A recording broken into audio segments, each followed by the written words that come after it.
The old bridge, weathered and worn, was Liam's sanctuary. Away from the city's clamour, the bridge held a quiet charm. Its rusted railings had borne witness to countless sunsets, each one a silent melody to Liam's soul. Liam would come here, his guitar his only companion. The gentle strumming of his fingers against the strings would fill the air with a melancholic tune. Each note resonated with his deepest emotions, his hopes, his fears, his dreams. Today was no different.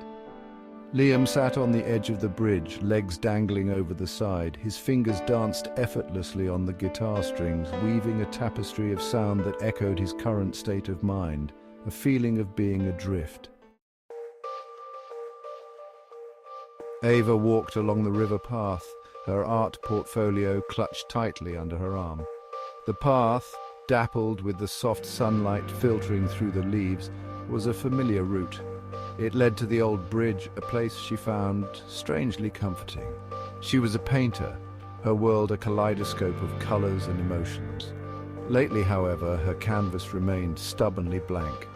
Inspirations seemed to have deserted her, leaving behind a void she couldn't fill.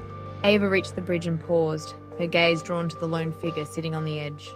The melody drifted towards her, a bittersweet symphony that resonated with the turmoil in her own soul. The music stopped abruptly. Liam, startled by the soft footsteps, turned to see a young woman standing at the bridge entrance. He recognized the look in her eyes, a reflection of his own artistic struggles. Beautiful melody, Ava offered, her voice soft as the summer breeze. Liam nodded, a shy smile gracing his lips. It's nothing special, he mumbled, suddenly self-conscious under her gaze. Ava disagreed. There was something undeniably captivating about his music, a raw honesty that resonated deeply within her. It spoke to me, she said simply, her eyes reflecting the sincerity in her voice. And so began their conversation. Words flowed easily between us, bridging the gap of our initial awkwardness.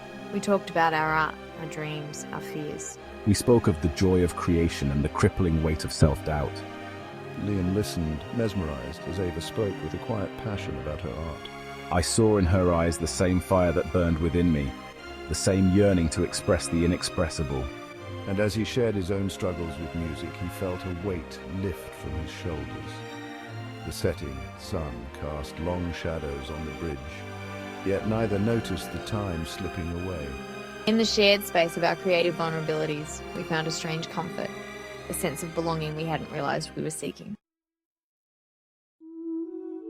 As the stars began to peek through the twilight sky, a comfortable silence descended upon them.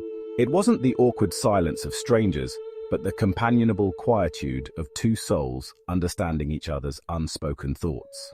Liam, inspired by their conversation, picked up his guitar. The melody that flowed from my fingers was different this time.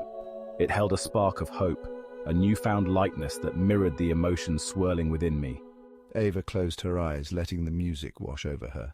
With each note, I felt a flicker of inspiration, a rekindling of the creative spark that had felt so distant lately. Liam's music was the muse she hadn't realized she needed.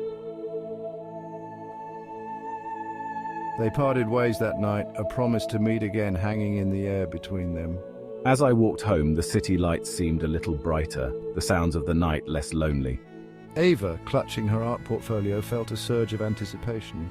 The blank canvas that had seemed so daunting now beckoned me with the promise of new beginnings. Their chance encounter on the old bridge had been more than just a meeting.